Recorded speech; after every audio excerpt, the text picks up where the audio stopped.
All right, let's have a real talk. You see that hot new lure color that's all over your social media feed? The one all the pros are suddenly holding up with a monster base? What if I told you it was engineered with one primary target in mind? And that target is you, not the fish. In this video, we're going to pull the plug on one of the biggest money-making machines in the fishing industry. The endless cycle of magic lure colors. I promise you by the end of this, you'll look at your own tackle box in a completely different light. You'll understand why that one lure works one day and not the next, and it has very little to do with its fancy, trademarked color name. We're going to expose how you've been caught by clever marketing. So, let me ask you this right now, and be honest in the comments. What's the one lure color you bought, full of hope, that turned out to be a total dud?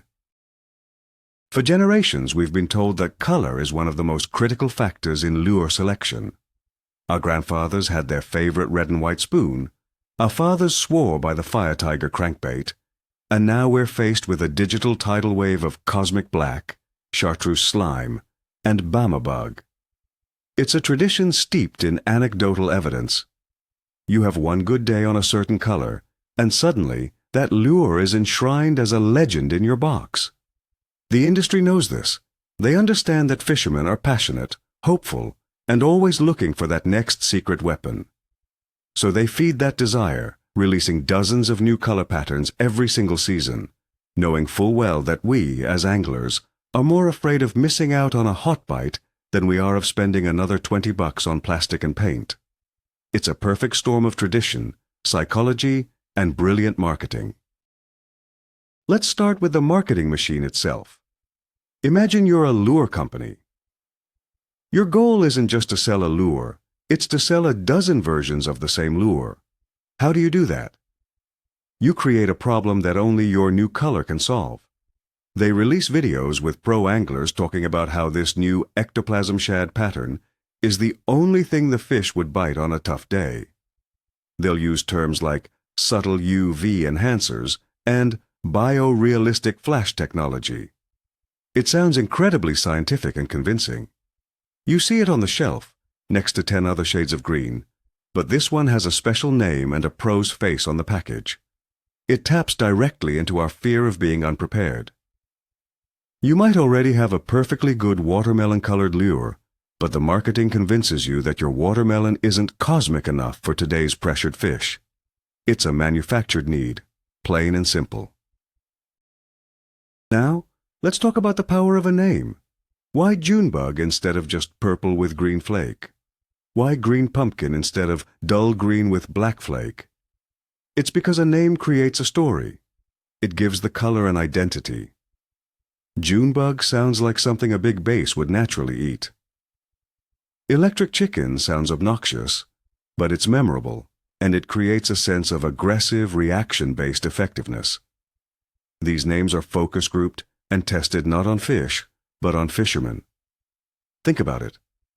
When you're talking to your buddy at the boat ramp, you're not describing the hex codes of the paint. You're saying, "Man, they were hammering the sexy shad today." The name becomes a shared language, a tribal knowledge that makes you feel part of an in-group. It's a powerful psychological tool that makes a simple color feel like a specialized piece of equipment. This leads us to the angler's brain. We are, by nature, collectors. We don't just buy one of something we like. We buy all the variations. Look at your own collection of crankbaits or soft plastics. Do you just have one color? Of course not. You have the natural color for clear water, the bright one for dirty water, the dark one for low light, and then 5 other just-in-case colors that a guy on a forum swore by. The industry preys on this collector's mindset. They know that if they release a popular bait in 5 new colors, many of us will feel compelled to complete the set. It's less about a genuine fishing need and more about the satisfaction of having all the options, of feeling fully prepared for any scenario, even if 90% of those scenarios never happen, and 90% of those lures never get tied on. And here's the kicker, the confidence factor. This is where marketing truly wins. Let's say you buy into the hype. You tie on that brand new voodoo craw color. You're casting it out with immense confidence. You believe this is the magic bullet. Because you believe in it, you fish it more thoroughly. You make more precise casts. You slow down your retrieve. You pay more attention. And then you get a bite. Was it the voodoo craw color? Or was it the fact that your confidence made you a better fisherman for those 30 minutes? The opposite is also true. If you tie on an old, beat-up lure you have no faith in, you'll fish it carelessly and quickly switch. The lure's color becomes a self-fulfilling prophecy, driven entirely by your own belief, a belief that was sold to you in a plastic package. So, if it's not the fancy color name, what do the fish actually see? This is where we need to separate human vision from fish vision.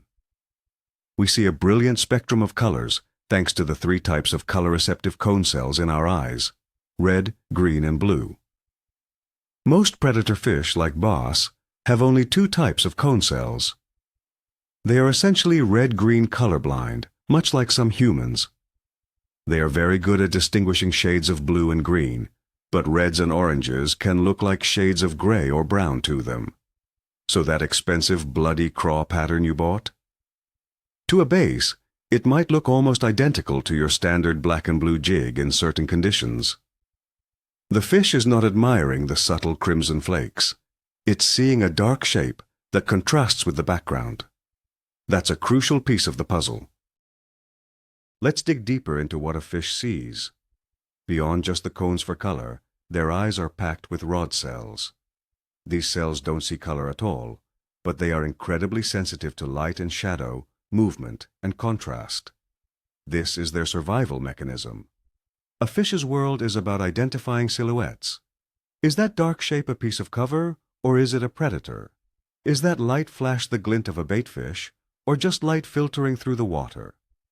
This is why contrast is almost always more important than a specific hue. A black lure against a bright sky, or a white lure against a dark, muddy bottom. These are the things that trigger a fish's predatory instincts. They see the shape, the action, and the profile long before they could ever discern that it's Okeechobee craw versus California 420. Now let's add water to the equation. Water is a filter. It doesn't just hold fish, it fundamentally changes how light behaves. The deeper light penetrates, the more colors from the red end of the spectrum get filtered out. Red is the first color to disappear, often becoming a dull gray or black in just 10 to 15 feet of water. Orange and yellow follow soon after. The last colors to remain visible at depth are greens and especially blues. So that bright red crankbait you're throwing in 20 feet of water? The fish isn't seeing red. It's seeing a dark, colorless object. This is why a simple black and blue jig is so effective at depth. It maintains its contrast and silhouette perfectly, which is all the fish can perceive anyway. And water clarity changes everything. Let's imagine you're fishing a muddy, stained reservoir after a heavy rain. The visibility is maybe 6 inches.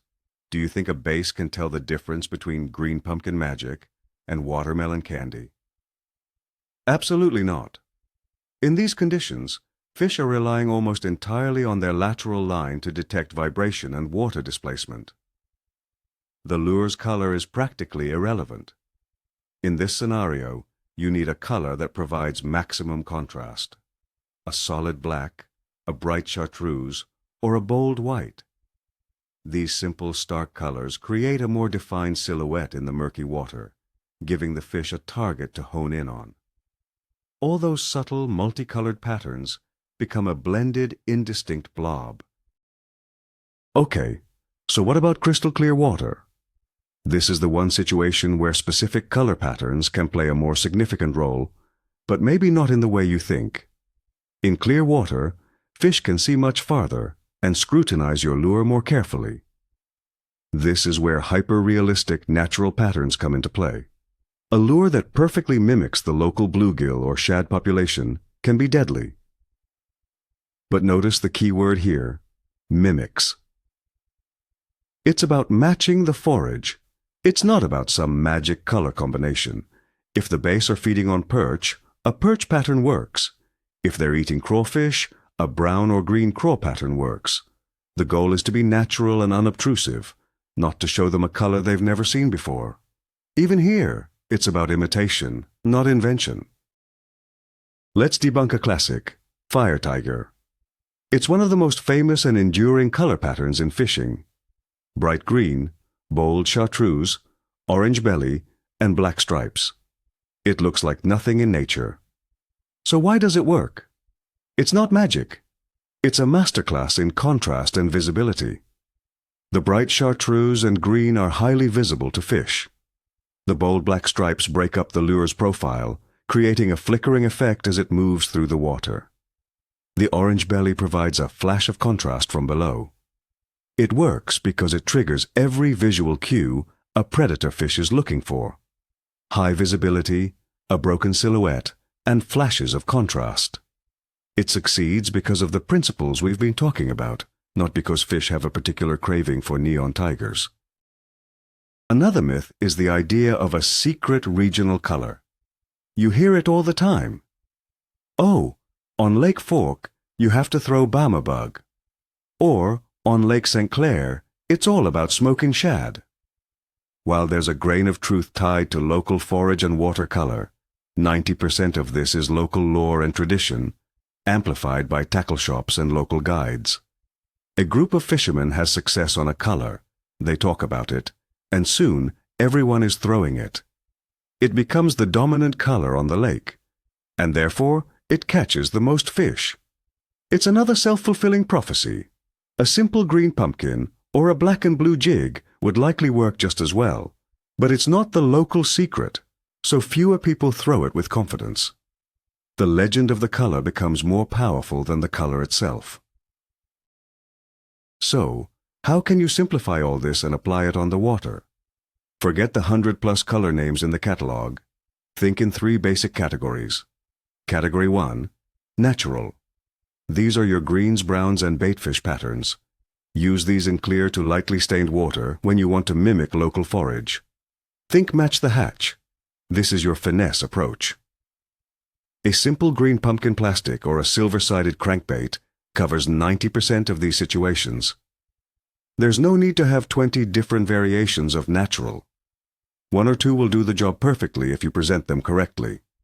This is your go-to when the fish are finicky and the water is clear. Category 2, dark. This is your workhorse category. It includes black, blue, Junebug, and other dark purples or browns. These colors provide maximum silhouette and contrast in almost all conditions.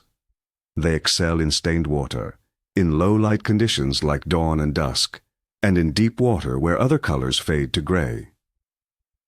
A simple black and blue jig, or a black buzzbait, is a staple for a reason.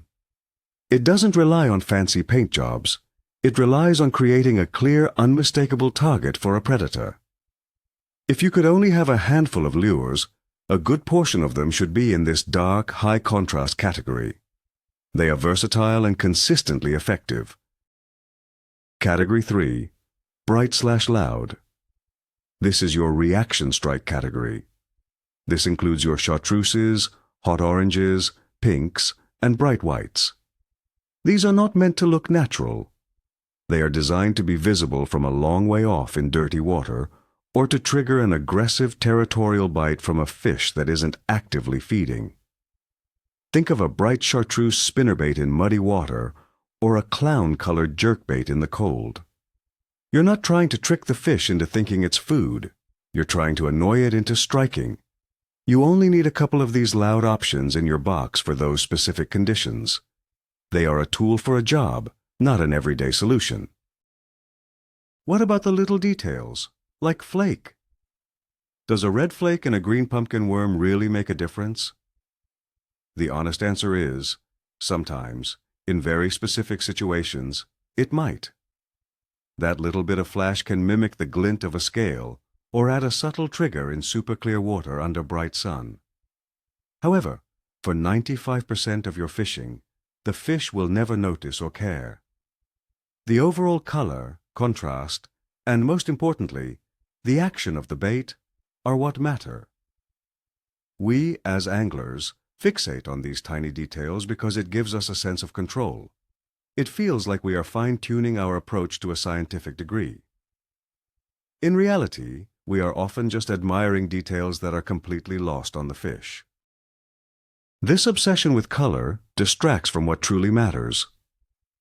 Ask any seasoned professional angler what the 3 most important factors in catching fish are, and they will almost always say location, location, and location.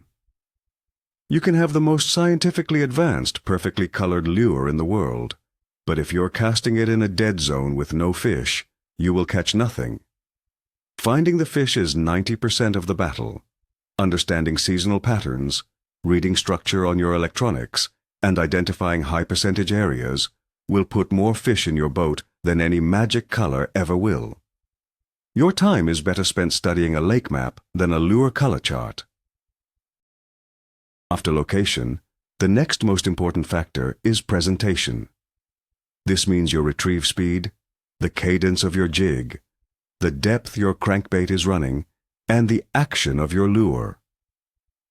Is your topwater bait walking correctly? Is your jig crawling realistically over the rocks? Are you maintaining contact with the bottom? These are the things that trigger bites.